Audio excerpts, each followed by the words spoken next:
Good afternoon, everybody. Is everybody excited to be here? Yes. Mrs. Oliver. That's how I felt about it sometimes, too. Mrs. Oliver was my high school counselor. And lucky for me, she lived right up the street. So poor Mrs. Oliver heard a lot from me junior and senior year in high school. But it paid off because I got into college at Dartmouth College, early decision, where the adventure that has been my life was able to be refined and nurtured. So it is with great humility that I stand before you, not just as an entertainer, but as a college graduate.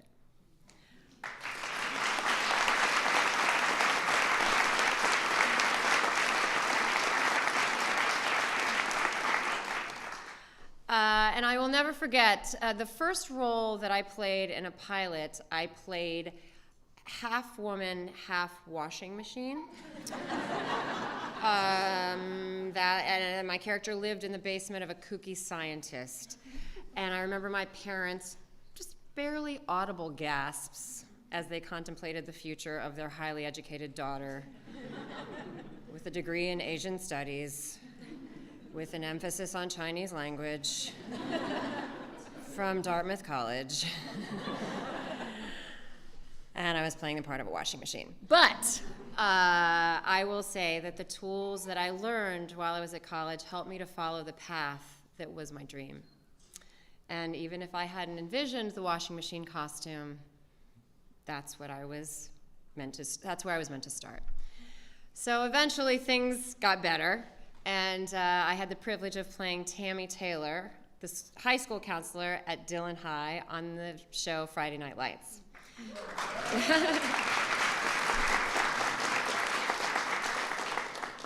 Which was, I have to say, one of my favorite roles, maybe my favorite role I've ever been able to play. And part of the reason for that was because of being the counselor and also the principal. She was principal at some point. And Tammy sternly at one point during the show told one of her students, "It's part of my job to make sure that you don't grow up stupid." It's bad for the world. Now, that might not have been the best choice of words, but those really are what the stakes are every day, and you all know it better than anybody. Our school counselors are changing the world. Thank you. Thank you.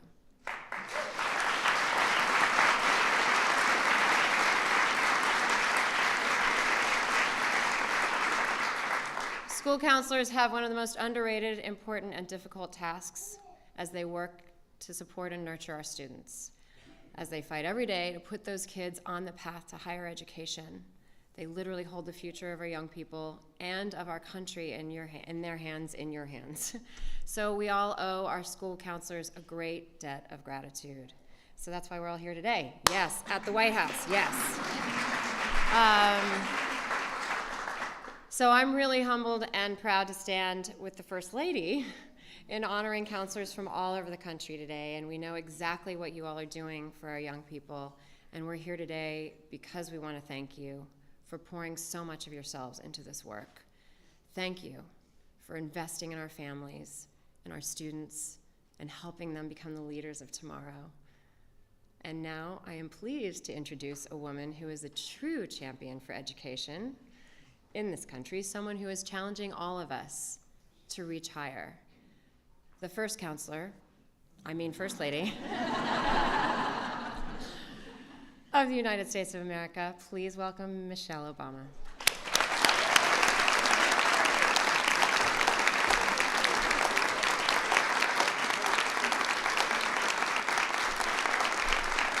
Thank you. Thank you guys so much. Thank you, everyone. Welcome to the White House. Here we are. I know. Let him run free. It's the White House. We've done worse in this room. I am so thrilled to be here with all of you today, and I want to start by thanking the one and only Connie Britton for that wonderful introduction. Yes. But more importantly, I want to thank her for bringing us Tammy Taylor. Now, Tammy might be a fictional character, but she showed us the extraordinary compassion and commitment that school counselors bring to the students every day in real life. And for that, we're really grateful. And she's also been just a tremendous friend and advocate, and she's very cool and funny and all that good stuff. So we're thrilled to have her shed some light on all you guys. I also want to thank the American School Counselor Association and its executive director, Richard Wong, for sponsoring the School Counselor of the Year Award. And I want to recognize our semifinalists and finalists who are up here on stage with me today. And I want to give a special shout out to our School Counselor of the Year, Mr. Corey Notestone.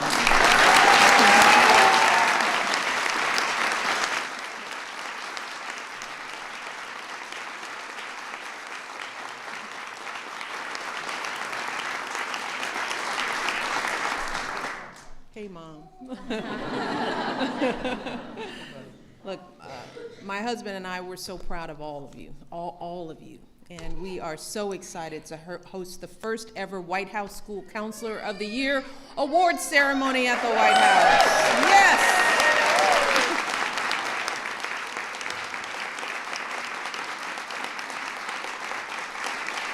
So, this is good. You're a lively bunch. I don't know what that says about the school counselors, but I like your spirit. Now, as you all know, for decades, we've held the National Teacher of the Year Award ceremony here at the White House. And we do this to send a clear message that we value our teachers. And we do it because we believe that good teaching is the key to achieving our national goals. It's how we prepare our kids for good jobs and fulfilling lives. It's how we ensure that our workers can compete in a global marketplace. And it's also how we create a new generation of informed, engaged citizens and leaders. But as I started working on my Reach Higher initiative to inspire young people to complete their education beyond high school, I got to know another group of school professionals who are also critical for achieving these national goals. See, one of the very first meetings that we held about Reach Higher was with a group of school counselors. And they told us how they're working hard to keep kids from falling through the cracks and how they're supporting overwhelmed parents. They told us how they track students down who don't think they're college material or who don't think they can afford it. And they shake them up and they tell them, you have what it takes. I believe in you. Now fill out those FAFSA forms and sign up for those AP classes, get started on those college essays. And the more that I learned about our school counselors, the more I realized that often America's school counselors are truly the deciding factor in whether our young people attend college or not. And in today's global economy, higher education is essential for good jobs with good wages. You all know that. That is why my husband has set a goal that America will once again have the highest proportion of college graduates in the world. That's what we're working for. So we know that higher education isn't just critical for our students' future, it's also critical for the future of this country. And that's why we thought it was about time we started giving our school counselors the support and recognition they deserve.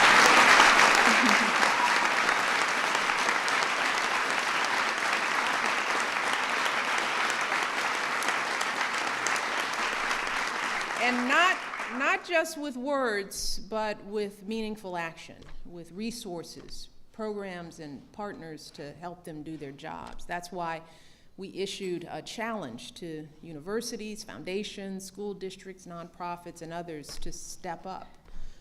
And in the past year alone, they've answered our call with tens of millions of dollars of new efforts to support school counselors and the students they serve. Universities are creating college and career readiness centers in their master's programs for school counselors. Nonprofits are working to improve student to counselor ratios and to provide more professional development opportunities. With the help of the U.S. Department of Education, over half the states in this country are giving school counselors new tools to help students fill out those FAFSA forms and college applications. And then we finally moved the School Counselor of the Year ceremony to where it truly belongs, right here in the White House.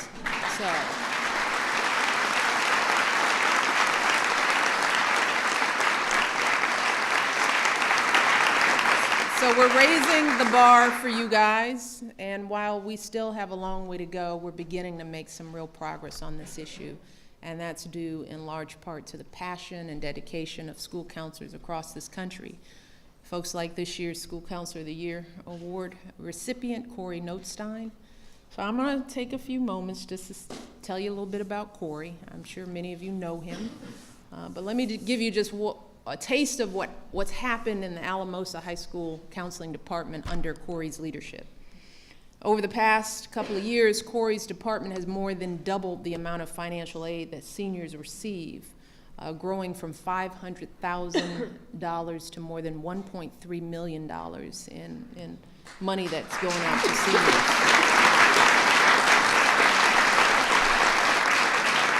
They've raised the graduation rate by targeting students most at risk for falling behind. They've expanded access to college courses, and students have earned nearly 1,200 college credits in just one school year. They brought together community leaders to create the Alamosa Parent Academy to provide skills and support to parents. They helped train student mediators to resolve school conflicts. They created a mentoring program for underserved freshmen. They helped start a gay-straight alliance. And then in his ample spare time, Corey also manages to mentor interns, to serve on the board of the Colorado School Counselor Association. And yeah. And also to participate in an array of trainings and conferences throughout the year. But as impressive as all these achievements are, they don't even begin to show the impact that Corey has had during his career. And for that, you need to hear directly from the people whose lives Corey has transformed, his students. And here just a small sampling of the kind of praise that Alamosa students have for Corey. One said that Corey, and this is a quote, served as a true inspiration for me in all endeavors. So as one of his students. Another called Corey a man of great integrity. Another said that, and this is another quote, said, Corey inspires me to become a better student and overall person. Now, I could do this for hours because as my staff found that there were so many kids who were singing Corey's praises that we could do this all day. But despite all of these accomplishments and all these accolades, Corey, I have learned, is one of the most humble, unassuming, down-to-earth people that you will ever meet. The man is so modest that in the School Counselor of the Year application video, he spends most of his time on that video talking about how wonderful his colleagues are. And he hardly mentions any of his own achievements. He does, however, allow himself a brief moment of reflection on what it means to be a school counselor. And he says that the most important part of his job, and this is his quote, his words, is that being able to make an impact on students' lives and have them be successful and finally get to the place where they want to be in their lives. And I really can't think of a better description of the mission of our school counselors, because that's really what all of you do every single day. They help our young people get to where they want to be in their lives. And they do it with patience and compassion and sometimes even a little tough love. Our school counselors convince students that they have something special, each of them, to offer. And they push those students to dig deep and fulfill every last bit of their potential. So really, every day, our school counselors help young people become the people they're meant to be and achieve what they were put on this earth to achieve. And that is truly an awesome responsibility, and it's also a tremendous privilege. So today, on behalf of myself and my husband and a grateful country, I want to just say thank you. I want to share in Connie's thanks. Thank you, guys. Thank you. Thank you. Thank you.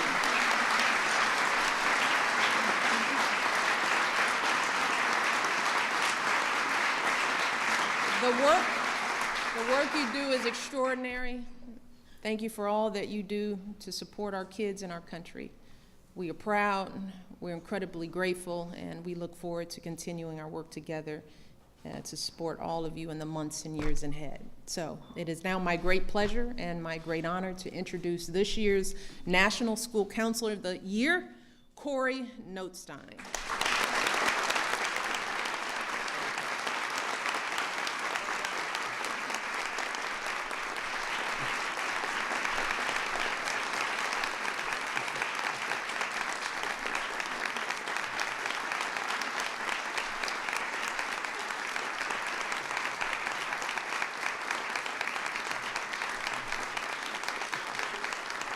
Thank you all very much. If I could get that every time I walked into a classroom, that would be amazing. You might after this. Well, good afternoon.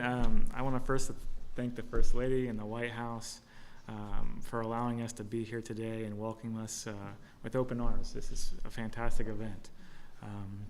It truly is an honor to speak on behalf of school counselors across the nation and to be recognized in this manner. To the school counselors in the room, take a look around. Look where we are today. Did you ever imagine that school counseling would receive such national attention and you'd be the driving force behind its movement?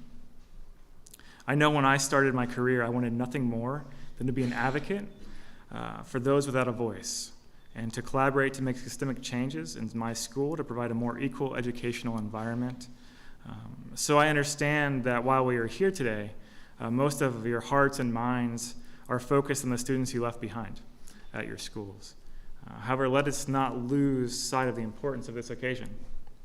For this is the first of what we hope will be many opportunities to come and have school counselors honored for their excellence at the White House. And this truly is a time to celebrate our profession. This past year, the school counselors' work on behalf of all students has received a great deal of attention. Thanks to the First Lady, Mrs. Obama has provided her voice and spirit for highlighting our efforts and helping our nation's students reach higher. I know each of us here today aims to foster an educational environment free of barriers where students can set their goals as high as they can dream. While we know all too well the impact a school counselor can have on the life of a child, there simply are not enough of us. Every one of us in the room would love to have more time to spend with our students. But like the best teachers and administrators, school counselors across the nation do not allow this to stop their efforts to reach every single student in their buildings. All students should have someone at school that they can talk to about the issues they face every day. And that someone should be a school counselor. So while states like Colorado are working to increase funding through legislation to add more middle school and high school counselors, we cannot stop there. We must continue to advocate for more school counselors, including additional ones at the elementary level as well.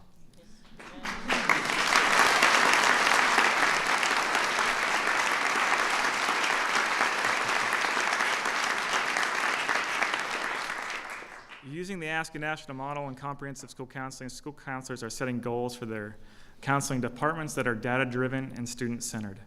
I've been fortunate to work in 2 schools that have implemented comprehensive programming and receive recognition from the American School Counseling Association for this work. These comprehensive programs include the FAFSA Completion Project, which helps students find a way to afford the education that supports their career aspirations.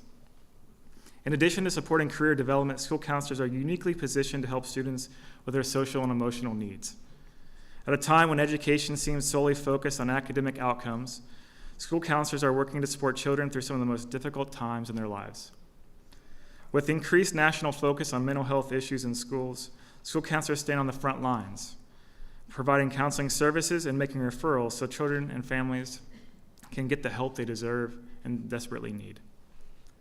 As we look ahead to National School Counselor Week, which is next week for all of you that aren't aware, I hope each of you, especially everyone behind me, has the opportunity to hear from someone you've helped support along their own personal journey.